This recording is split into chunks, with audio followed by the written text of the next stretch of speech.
Broadcasting live from the Business RadioX studios in Phoenix, Arizona, it's time for Phoenix Business Radio, spotlighting the city's best businesses and the people who lead them.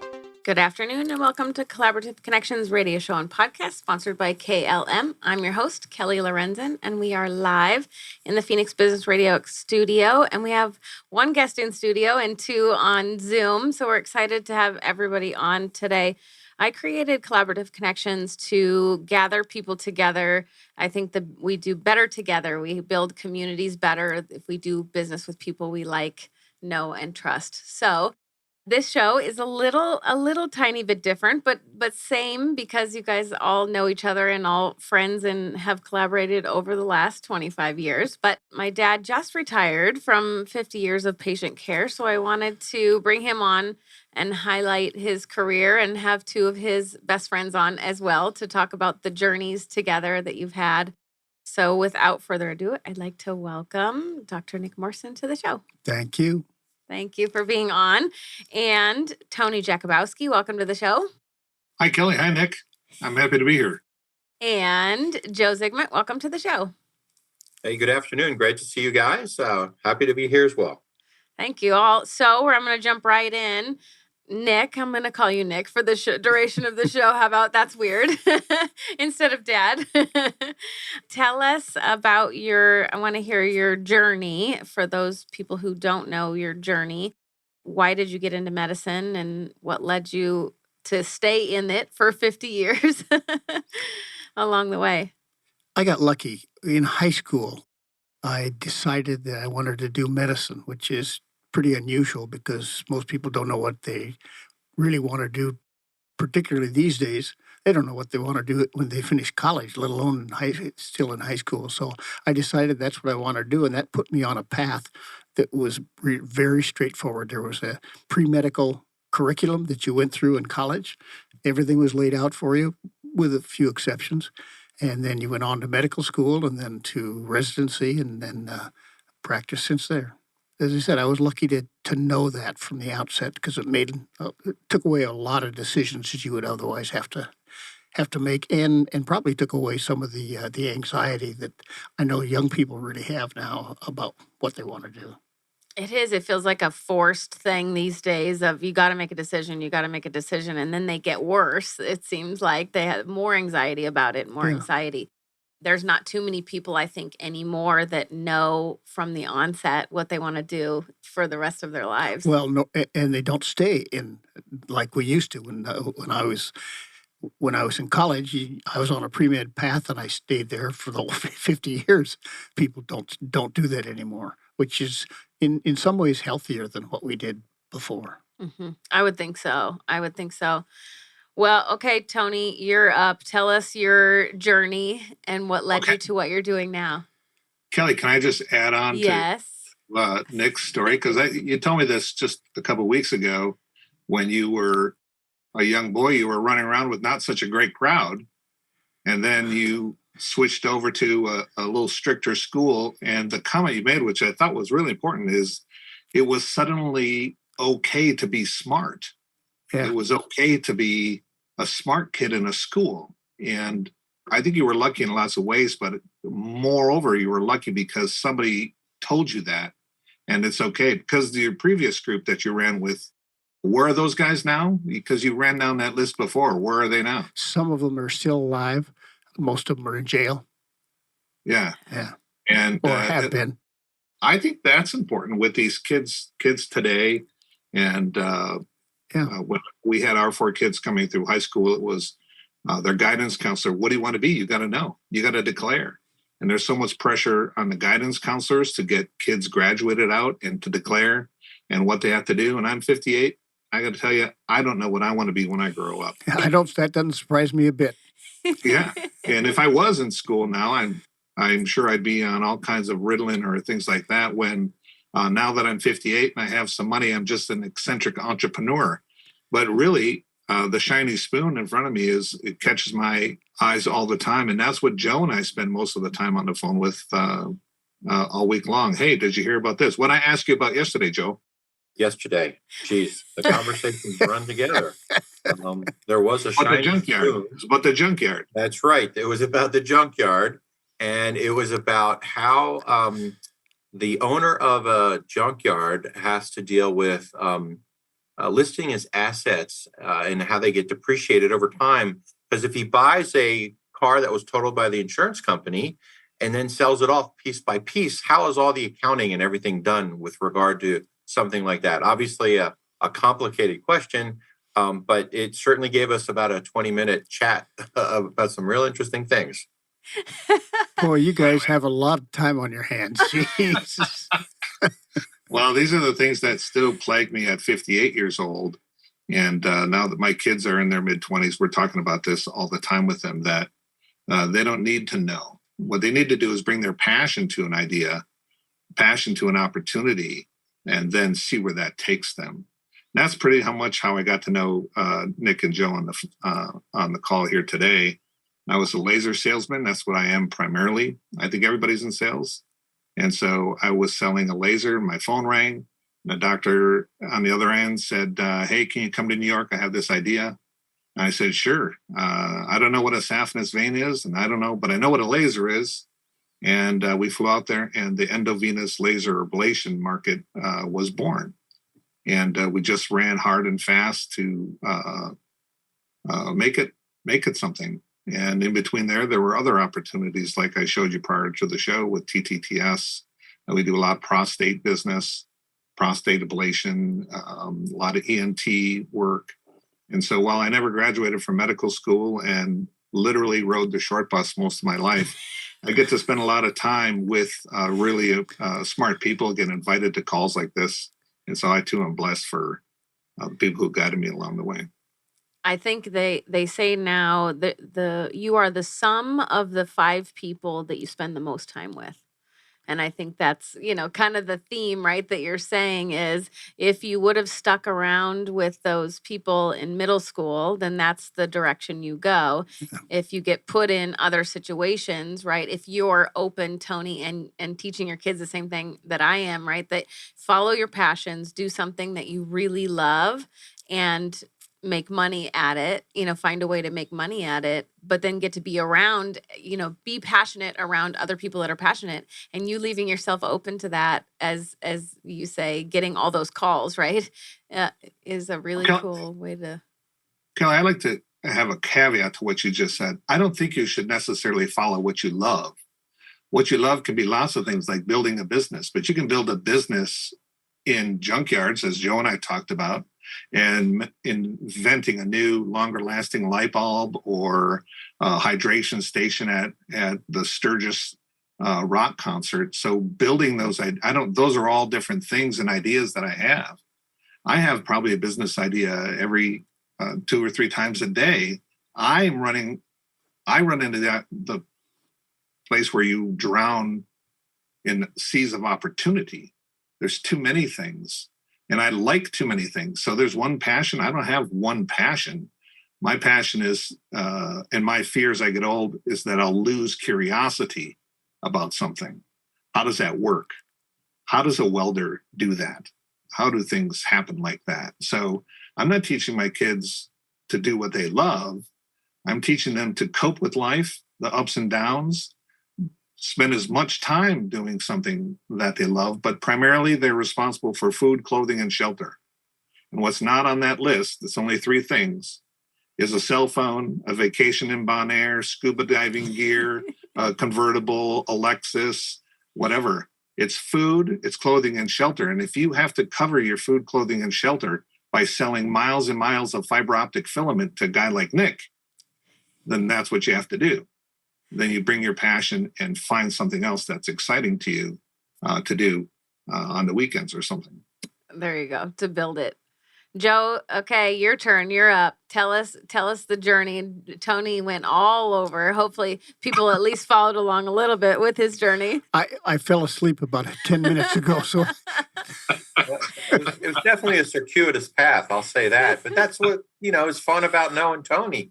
As he said, we're all in the medical field, and yesterday we're talking junkyards, right? So I got a kind of an interesting start, if you would, which is I went to the University of Pennsylvania, got my degree back east. And he wants you to be sure and know that he got an Ivy League education. Did I slip that in there? I'm sorry. I think so. Yeah, I heard it. But the long and short of it is I got this degree in biology, and then I was like, well, what do you really do with a degree in biology? And a lot of the folks that I were in school with either were doing pharmaceutical sales or they were going into medical school. And frankly, neither one of them were that appealing to me. And I wound up, believe it or not, spending my first summer cutting grass with a friend of mine in a landscaping business, which was really an impressive job, as mom and dad used to call it, when I was kicking around the house wearing shorts all summer. But what it led me to was eventually taking a position with a company that was specializing in diagnostic ultrasound. And with the diagnostic ultrasound, I kind of took to it like a fish took to the water. Like some people have the gift to, play music. Other people have that gift to do math well. There was something about ultrasound and imaging that just really came simple and easy to me. So I started there. I did that for a couple of years in the Philadelphia market. And then I moved to South Florida and I met a physician who was doing sclerotherapy, which is the injection of veins to, get rid of them, if you would. And this was, again, the late 80s. It was 88 when I met this physician. Next thing you know, I'm working with him. We're doing some ultrasound, and then we're doing ultrasound guided sclerotherapy, which was relatively pioneering work at the time. There was a couple of French folks that had done it before us, but we were the first ones doing it in the States. We took it to the U.S. meetings, popularized it. And as Tony was saying, you do what you love, you do what you're good at. This was just something very simple. And we were talking earlier, everybody was saying about being a little bit of gratitude about where you were. I just happened to land at the right place at the right time. And through the development of, that process, we learned a lot about venous anatomy. We learned a lot specifically about vein therapy. Come the turn of the century, we had RFA, radio frequency and laser ablation started. I wound up being with a very good partner friend, John Moriello, and we started some vein clinics together. Nick actually came and visited us, in our clinics. I met Tony along the way at some of the conferences that we went to. And as we started, kind of popularizing or talking about this technology, if you would, we, would go to the meetings and we'd give our lectures and be part of the educational force, if you would, to share the knowledge. Ironically, I know one of the really interesting quotes that I love to talk about was from a dear past friend, Hugo Parsh, who I believe was 2004, said that, ultrasound was one of the most significant contributions to the field of phlebology in the last 10 years. And from there, it was just really amazing because, again, involved with the medical societies, the teaching, the education. I started writing papers, and I actually have a couple of textbooks all about ultrasound diagnosis. My business partner, Dr. Moriello, retired. I wound up joining medical industry, and I work with a device manufacturer at this point. But over that entire period, the two folks that we're talking with today have become the best of friends. And we traveled the world together. We've seen and done some amazing things. And it's just been an amazing ride. Really cool. So speaking of traveling the world, so patient care is so general. Tell us you started in what you started in and how you ended up in the vein world with these characters. Yeah, so with characters is right. So I finished medical school, did an internship, variety of specialties, and then started my surgical training and went through 4 years of general surgery training. Practiced as a general surgeon here in the Tempe area for 20 plus years. About age 50, talked to another general surgery friend who had started to do some vein work because all we had at the time was stripping, and things were starting to change. So we took a look at that and decided we were going to move in that direction, and we did. It was a leap of faith to do that because I'd been doing insurance-based general surgery work for a very long time. So at that point, my wife Terry and I decided to set up a vein clinic here in the Southeast Valley, and we ran our own practice for about 20 plus years and then went to work for a company for about 4 or 5 years and then retired in January. Very happily, I should say. Although I have to say, I really, really loved doing what I did for so long. I loved doing general surgery, but when I went to venous work, I didn't miss general surgery a bit. And people now are asking me, do you miss work? And I said, not one bit. I'm having too much fun. Yeah, that's really cool. I probably learned that from you is continue to do what you love until you don't love it anymore or like be passionate about it. You and mom both were so passionate about what you were doing. And that's why I say I never make a 5-year plan. All my coaches are probably like pulling their hair out with me saying that, but I always stick to what I am doing, what I love doing until it's not a passion, until I don't like it anymore, and then move on. Tony, have you ever had a 5-year plan? Please. That's my favorite interview question, though, when I was interviewing, because you'd find the job listing, right? Yeah. And then you put in your resume and you get on the schedule, and that maybe takes 30 to 45 days, and you get your resume up and all your references and sit down with the people and they so tell me what your 5-year plan is. My response was always, well, 46 days ago, I didn't even know who you were. Now you want to know what you really want to know is how I'm shifting my plan from 46 or 47 days ago to how it's now going to include you. I don't really know that. I can tell you what some of the wrong answers are. I can't tell you what the right answers are, because the older you get, Nick, you know this, there's multiple right answers to questions, multiple right. But you know what? You definitely know what some of the wrong ones are. Yeah. Don't step there, but you could possibly step there, right? So yeah, a 5-year plan, no clue. Joe? 5-year plan? No, I usually don't. I don't think I've ever thought that way, to be quite honest with you. And it's interesting now that you're asking to retrospectively look back at life. And again, I'm going to go back to the word gratitude and luck, because I just seem to luck into the right thing at the right time and meet the right people. And I think that's also where the passion part comes in as well, because if you're having fun and you're enjoying what you're doing, okay, and you've got a good positive outlook and people sense that and feel that in you, then like networking and interacting with people becomes second nature and easy. And then there's a lyric from a Van Morrison song, I think, that says something about pieces falling into place. And that's what it feels like life has done. It just fell into place. So, yeah, 5-year plan? Sorry. Don't have one. Good. I'm in good company then. That's not the same thing as saying you don't have demons in your head.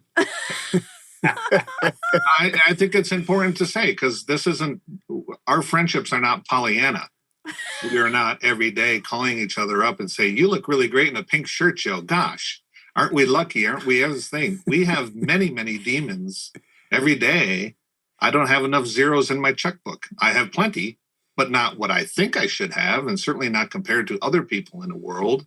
And then in other categories, Joe and I would switch on some of those topics. So let the audience understand, it's not like we don't struggle with demons, because that voice inside your head is not always your best friend. Let me come back again to that. All three of us, and all of my family, for that matter, have done this charity work. So we leave for a week or two, go to Central or South America, work our butts off for a week or two to deliver medical care to people who have no access to it and would never have it. And both Tony, Joe have been on many of those trips. Kelly's been on several of them, as they have other members of our family. So it's a thing that Terry and I started. I think it was in 1989, and we've been doing it pretty much ever since. But that's a whole lot of, it's a tremendous amount of work, and it's very, very gratifying work to do. But it's a whole lot of fun with those two. Well, I was just going to say, right, you meet these people, like you said, Joe, and you get to network them, and you see it's really easy. Well, it's really easy for the people that you like to be around. Yeah. It makes it really easy, and then you just build your life around what are we traveling together? What are we, what are we Yeah. going to do giving back? That's a big win in life, I think, is if you can play with the same people that you work with and enjoy with and give back with. I mean, that's a big deal. And I've organized these trips, and I choose people very carefully. And it's those people that I know that I've worked with who are really, really good at what they do and are fun to be around on, because it's a stressful situation when we go down there. It's a whole lot of work, and we're seeing some very, very sick patients. But if you have people who are really, really good with you, it's a lot more fun than it is work. And you guys get to go again this summer and continue on from COVID. That was sad not getting to go for a couple of years. Yeah, it was. We're really looking forward to getting back. 1st of July. Yeah, Michaela and Josh are coming. Yeah. I know. I am really family affair once again. I'm really excited for them to get to experience what I experience. There's not many people in the world that get to experience that as a kid. That the importance of giving back. The people don't live the same way as we live. Things are not, all of it. It's just, there were so many lessons along the way. And I said to my sister the other day, I said, well, we not the other day, a couple months ago when we were trying to decide about to send them, to have them go. And she said, it was life-changing. I said, that's exactly why I'm having my kids go, because it is life-changing to provide free medical care, free help to people that would never in a million years be able to get access to it. Yeah. Kelly, I have a question for you. So I've brought my kids along on these trips too when they're in their 14, 15-year-old age span. And all 4 of them have commented that it's amazing how happy the people are in Nicaragua and where I took them. And yet they have so little, but they seem to laugh with each other more and be happier and smiling, or in the back of a truck. You see them going down the road in the back of a truck. And these are happy, happy people. It was life-changing for my kids in that respect, that here they are in a very opulent society. And we lived in Chicago at the time, and complaining about things when these kids when nobody was watching, seemed to be happy. Did you have that same kind of observation when you would go? Oh yeah. And the coming back and going, I'm never complaining about that again. I mean, and I went at least 5 or 6 times, and one of the times spent a whole month down there, before you guys came or after you guys came, I can't remember. And just living in that environment makes you so much more accepting and more worldly. I know that's a word. Like, there's no judgment, after that. There was no judgment of anybody anymore, of how people are, who's what. I don't know. It just took away all of that for me, that people, I loved since then traveling the world and seeing all the different cultures. I love culture because of it. Well, I want to tag on to that, if I may, just from a standpoint of, again, the world traveling, the seeing the different cultures, the things that you guys just pointed out about understanding how other people live, and they're happy and they enjoy life. And then, we think about it, Tony, you even mentioned earlier a little bit about the demons that get in our own brains and that slow us down and what we complain about or whatever. And it's interesting because hey, I'm sure they have bad days down there too, but it's such a different life, and it gives you such an appreciation that it is about your own personal outlook and how you encounter whatever it is that shows up in your life. The other thing I wanted to add about that, because of the benefit that the children, if you would, of the physicians and folks that go on these trips have enjoyed, is that idea of the exposure to the other cultures.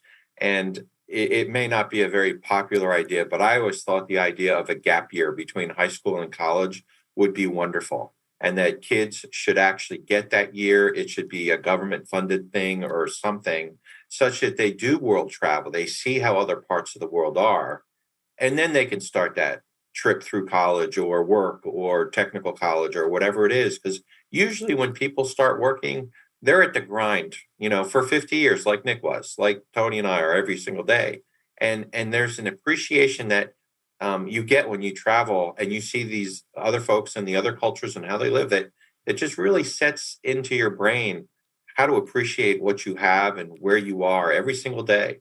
So just a little side tidbit there. It's why we're pushing Joshua to go have that gap year and go world travel. He's saving up his money, a bunch of money, so he can go travel and do that on purpose, to be able to experience life and experience the world, and then decide what you want to do. See where your passions lie. I think that's really cool. All right, so people who don't know, this is a philanthropy. This is a trip. We back up a little bit and tell what the roles are of everybody and what's the purpose. We gather a bunch of specialists to go down and do medical care for people who just can't afford it. We travel at our own expense. Usually costs in the range of $50,000 to $75,000 to make the trip. It's free to everybody who comes in. The group is carefully chosen, always with some younger folks to help and teach and get exposure to, first of all, a purely philanthropic, altruistic effort. There's no gain other than what you get, which is tremendous. The feelings that you get from people who are so appreciative of what you do. And then when we get down there, we function as a team because we've chosen people carefully. It's a very well-oiled machine that gets in there. We always sometimes feel like we're invading because we have people who work there and live there help with the work, and we'll teach them as we go along. But one of the other things that all three of us have been really involved in are education. And so Joe and I have been involved in these Venus associations, and we spent our careers teaching everything and researching, and because we were both very, very inquisitive. And then along those lines, Tony is just as inquisitive as anybody, and has come to the teaching mode kind of a different way. And you get to teach all those people down there what you're doing, so that hopefully they will take it away and translator. My kids will be the translators, so that's why kids go either for grunt work to be the lifters and the or the translators. We even got to take stuff out in the recovery room. We got to work in the recovery room. We got to do more. My girlfriend, who went through medical school after the fact, said I got to do more down there in a week than I did all the way through medical school. And we had them scrubbed in surgery. Loved to give them that experience. The teaching on both sides. Mm-hmm. Yeah. And there's been several of the children that, even though you would think that's a natural path, but several of them who have been, children of physicians who wound up going to medical school themselves, right? And they really looked at the huge benefit and learning opportunity of being in that, environment with the caliber of people, doing that volunteer work. And then again, not to understate it, but Tony has probably taught as many, if not more people than anyone, so much about how to do vein ablations as one of the, most senior sales guys in the laser world that has been around since the start of time, if you would. And Tony's education and what he can teach people is amazing. Well, I like to just sprinkle lots of jokes in between the procedures. So what is your tater tot recipe, by the way? So to explain that, patients generally don't speak any English. And so Tony, who doesn't speak one lick of Spanish, will talk to them as we're doing the procedure, because they're all done under local anesthesia. And Tony will talk to them, and he generally starts out by saying, "So what is your tater tot recipe?" And the patient looks at him like they have no idea what he said. But within a few minutes, the patient is laughing and carrying on as Tony is laughing and carrying on. And we're trying to get a procedure done. What time is dinner? What time should we be over? Yeah. Bring something. What should we bring? Verbal anesthesia, right? Yeah. That's right. So I hope Josh and Michaela are ready for that, because they're going to have to translate my jokes. Yeah, they'll be ready. They'll be ready. All right, I'm going to switch gears a little bit. Accomplishments. If you look back on your time, what would you say would be your top couple greatest accomplishments? What I do very well is motivate young people. So it started with the kids, and as they grew older, and then younger people in the field. I'm a very good motivator of young people, and that's something I think I got from my Jesuit training in high school, college, and medical school. But it's something that, as you know, I'm not a proud person at all. But I really, really think I've done a really good job doing that. Especially, I don't know previously, obviously in general surgery, but in veins, having the practice and having people come train and mentor. And you've seen a lot of the people that we trained at Morrison MD Institute come now and have their own practices and all the things. I mean, that's a big, that's a really cool accomplishment. Certainly Nick Sedona days would have to be one of your major, and if you don't mind me, I'll set that up. There's medical conferences all over the place and all over the country, all over the world on various subject matters or disciplines. And most of them are sort of like asking your wife if you look good today, or do I look fat? She's just going to say, no, you look great. And there's not a lot of discerning of information. So Nick put together basically an anti-Congress, the opposite of that, where he puts 40 to 50 doctors into a room, very limited topics, and designed to be debated amongst peers. And what comes out of that meeting is so beneficial for everyone who attends. I don't think you'll ever fully, I know you have an appreciation for it, but it'll be years and years and years to fully understand what an anti-Congress is. There's no vendors, there's no industry there. It's just doctors in a room talking about their mistakes or talking about something they read that they disagree with, something that's common knowledge that just doesn't make sense to them.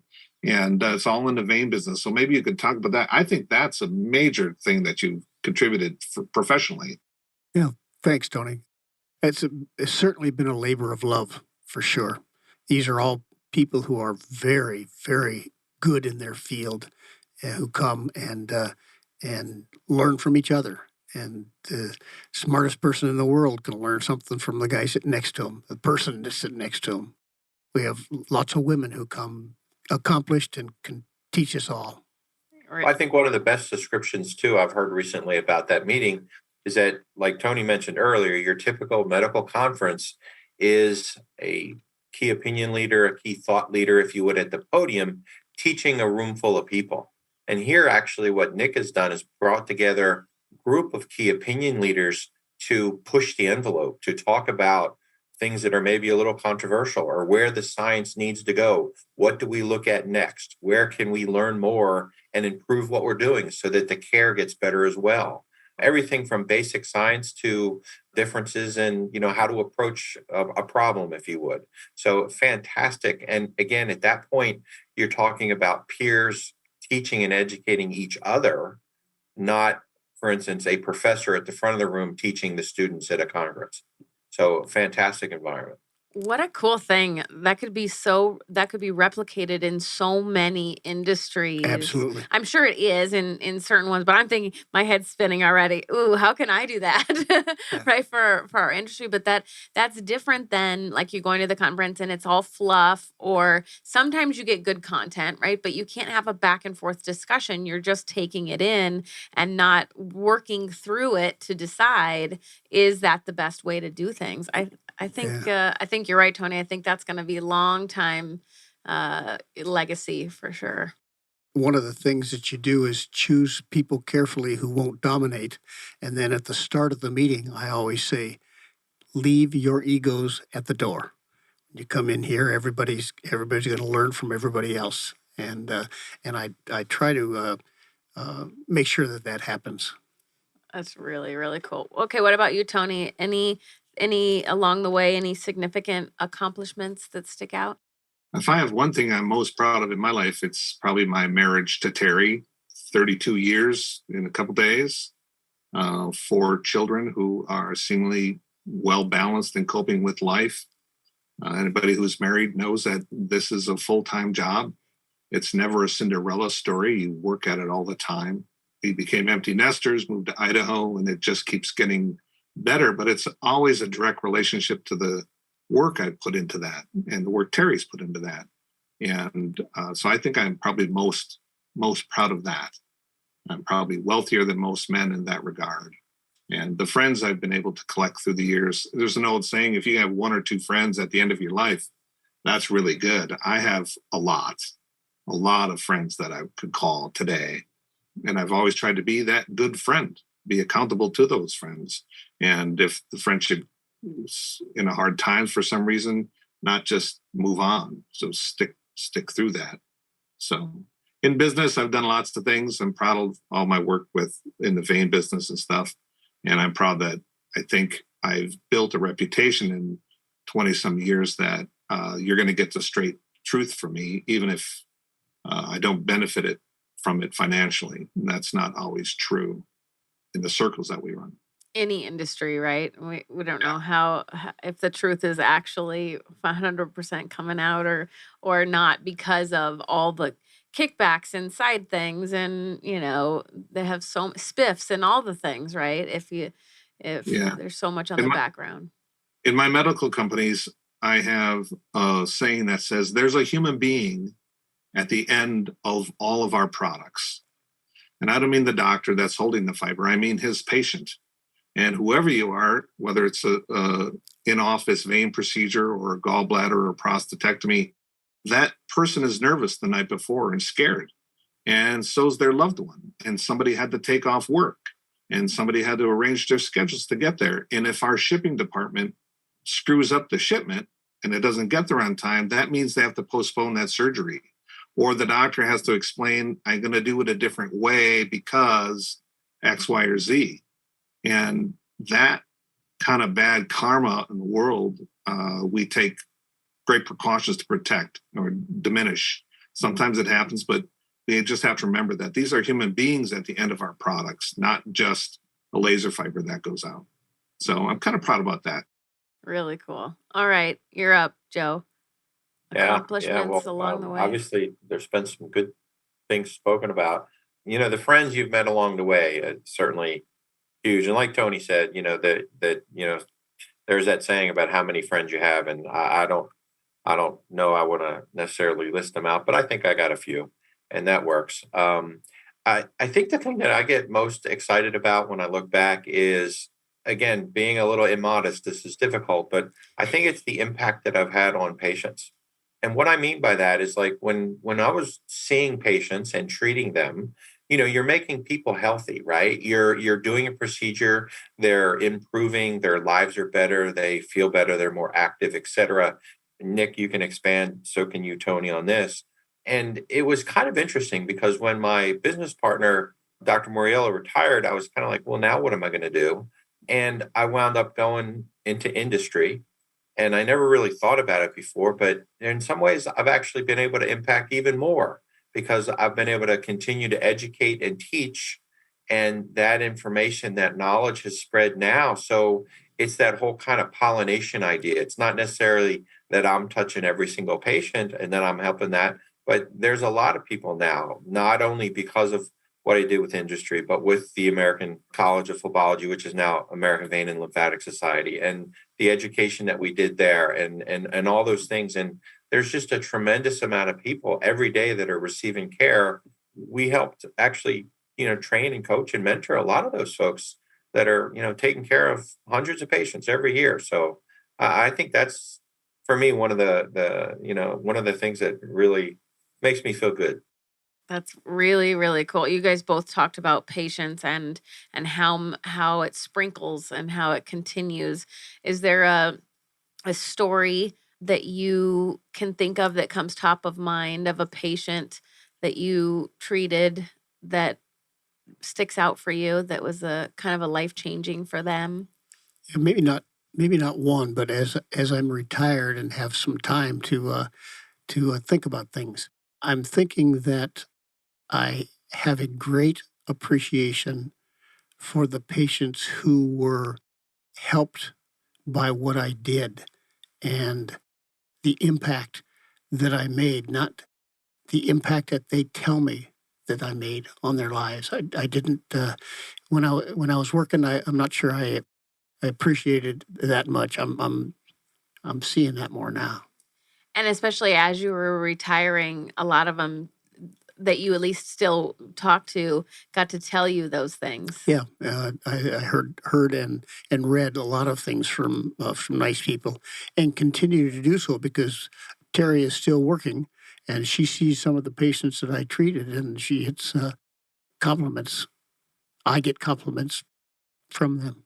And people in the industry, doctors, anytime I would travel with you guys working, in the practice or in the practice out in the field, and doing the marketing, constant, oh my gosh, I love your dad. Oh my gosh, the amount of comments I got about how much impact you've had on the industry and them and in patients and alike. There wasn't a week that I was out in anything that I didn't hear that comment. Yeah. That was very nice. I was a very proud daughter. It's really funny, Kelly, because your dad is not interested in any of those accolades from I know. years. He wants nothing. He hides. But I don't forget what trade show it was, but I was going to meet Nick for a drink, and I was in the elevator and got out, and I saw this guy, and he goes, "Oh my God, I just rode the elevator with Nick Morrison." I said, "Really?" All of his friends call him Booger. But go ahead. Go ahead, ride the elevator with him. I know. What about you guys, Tony, Joe? Anything that sticks out? Any story? Well, I'll go first if you don't mind, Tony. It goes back to actually our volunteer trips to Central America. The very first time we went, we talked about this earlier, but it's a statement that actually gets me a little almost every time I think about it. But the very first time I went, Nick had been several, years before, and he invited me along, and we went down. And of course, even though that, we've heard those stories about Tony and his brownie recipe discussions, we get done doing a treatment on, one of these nice little Aztec people from the mountains that would come down to see us. And she said something, didn't understand what she said. And you can tell it gets me every time I think about it. She said, "Your payment will come from the gods." It's a common thing that we hear down there. I've forgotten what it is in Spanish, but it's you always take that in. Mm-hmm. Yeah, it's an amazing thing to know that they appreciate you so much for what you're doing, and we're just giving them great care and fantastic thought. There's the karma that Tony We'll was joke talking about it sometimes. The patient will finish the procedure, and the patient will get up and give Joe a great big hug, and I'm standing back there saying, "Hey, what about me?" They don't think you're approachable, maybe, for the hug. Maybe you don't look like you want a hug. Tony, what about you? Anything that sticks out? I think two of these trips are really impactful. This one patient, chatting with her through the interpreter and stuff, let it be known that she traveled. She didn't have a car. She had to take 2 buses, sleep at her sister's house and a donkey or something. And she lived 4.5 hours away. And they don't make appointments. And if our flights are canceled, she's still got to go back. So the people that are being recruited right now, even while we're on this radio show, there's people planning to meet us at the clinic. And so it strikes me really deep to think that I might have a medical condition that I have to start planning on now for July 4th. If I'm in Coeur d'Alene, Idaho, right now where I sit.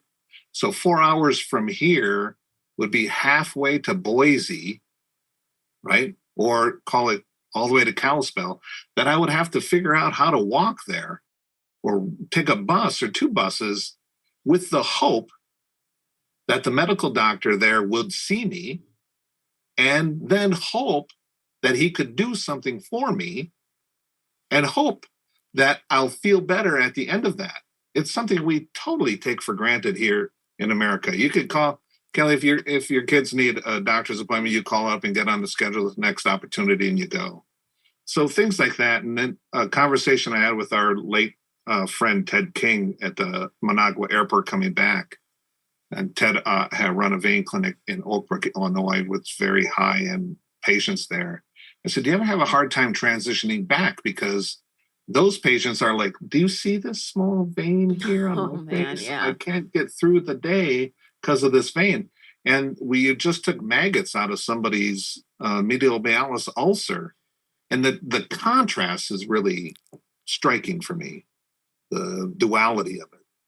You know, when I organize those trips, what I tell people is don't bring your expectations down here because they don't apply down here. And the same thing is true when you go back home. Don't take what you were doing here and all of the gratitude that you got and try to apply it back home because this isn't going to work either. Right. Lessons, right? You can apply the lessons probably mentally, but not the gratitude. So all of you are in healthcare over the last decades of working in healthcare. Tell us some of the good, the bad, and the ugly you've seen, and what you hope for the future of healthcare as we all age and need it more. I'll start. One of the things, all of the changes that I've seen in medical care have been, for the most part, remarkably positive. They've helped patients do better, be healthier. One of the things that I regret now when I see it myself as a patient is that it's much less personal than it was before. Of a fellow that I had known for many years and practiced, I went in to see him as a patient, and it was 10 minutes before he looked up from his computer and saw me and said, "Oh, Nick, I didn't know it was you." So that's a shame. It's a big shame. That's definitely where it's going. The advancements, obviously, the other thing is that the advancements of technology, I assume, have made it, like you said, significantly better in that regard. What do you hope to see? Anything on the horizon that you hope to see in healthcare in general or specifically? Oh yeah, the advancements are really exciting and still go on, and it's one thing after another that you read about. The most recent, the COVID, and they managed to develop an entirely new kind of vaccine that absolutely took care of the problem in a matter of months, as opposed to the years and decades that it usually took to develop vaccines. Yeah. That's a big deal. All right, Tony. I always say one of my favorite conversations when I'm standing in a clinic like Nick's, I stand next to the patient and I chat them up, and I usually find out how old they are. I usually get on a topic that today in America is the best time to ever have stage 4 cancer in the history of the planet. Yeah. If you're diagnosed with that, that's a terrible experience to go through. Be comforted that it's never been a better time to have that disease. And I give this example that penicillin was only first used on human beings in 1941. So just at the beginning of World War II. It wasn't used in any large quantity till the end of the war. And that's one lifetime. So my dad, who just passed away, was born in 1940. So within one person's lifetime, we went from the discovery of penicillin to not using it anymore. We don't even use penicillin really anymore. We're on our 4th or 5th generation of antibiotic. And look at what we're doing now. It's argued that the first open heart surgery was successfully done on one of the beaches going into Normandy, when a surgeon sewed his leather glove into the myocardium and walked away, thinking that the patient had died, but to find out he survived. Now we can change out your mitral valve by making a small incision in your leg going up into your heart, trading that out and sending you home. Today, if you're a stage 4 quadriplegic, which means you're Reeves in a wheelchair, right? You can actually make money for your family through technology. You can drive around the house. You can get in a car. You can go places. 20 years ago, that wasn't possible. That was not okay. I can't wait to see what the next 20, 30 years are going to be like in medicine. It's changing so fast for the good. Sadly, with everything good, there's something bad. Somebody abuses that system. And we see that, like in the amount of paperwork Nick has to do just to treat somebody and then becomes less connected to those patients.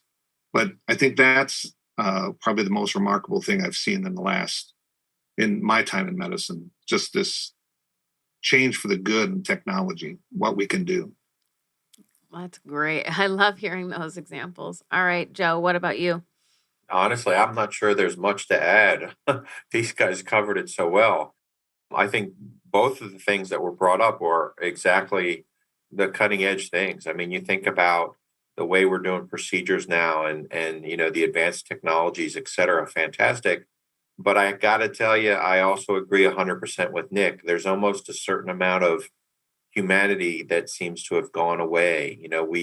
We reminisce a little bit about what is it? There's that TV show, I think it's called Me TV, that station, and you can see like Marcus Welby MD or Leave It to Beaver, and those simpler times. And for as much as technology has done for us, it also seems like not only in medicine but in social situations too, we've become almost a little bit more isolated and things like this. So the old ways of doing things and really getting to know your doctor and having him know you and your family, et cetera, those are some of the things that are getting kind of lost in the mix, if you would. So again, some of the good, some of the bad.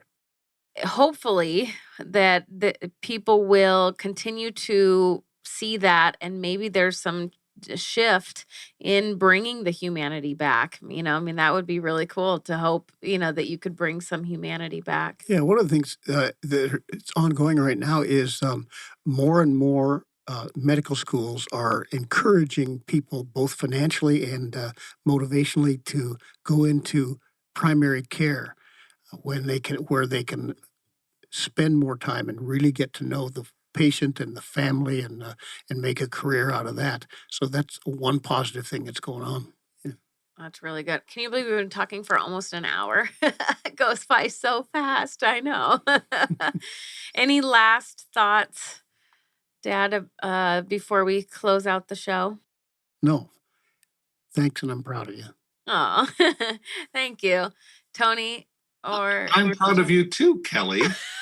Little Kelly, after 20 years of hard work, you're an overnight success.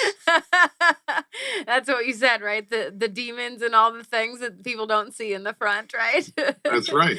The overnight success after 20 years of hard work. I love it. Well, I really appreciate all of you being on.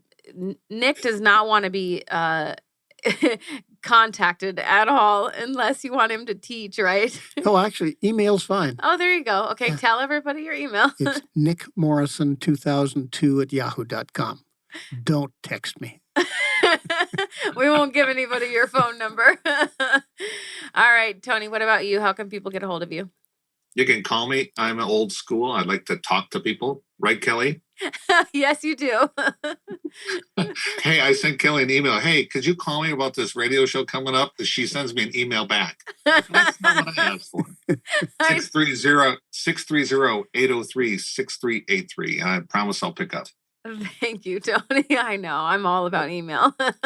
Joe, what about you? How do we get a hold of you? I have a very simple email. My last name starts with a Z, and it's VEINZ@AOL.com. That's how long you've been in veins. That's how long I've been in veins. That's right. It's still AOL. I just want to say thank you for the invitation. It's always a pleasure to chat with these guys, but wonderful to chat with you as well, Kelly, and to be part of your show today. So thank you. Thank you so much for listening to Collaborative Connections radio show and podcast sponsored by KLM. Do what you love and outsource the rest. Until next time, happy connecting.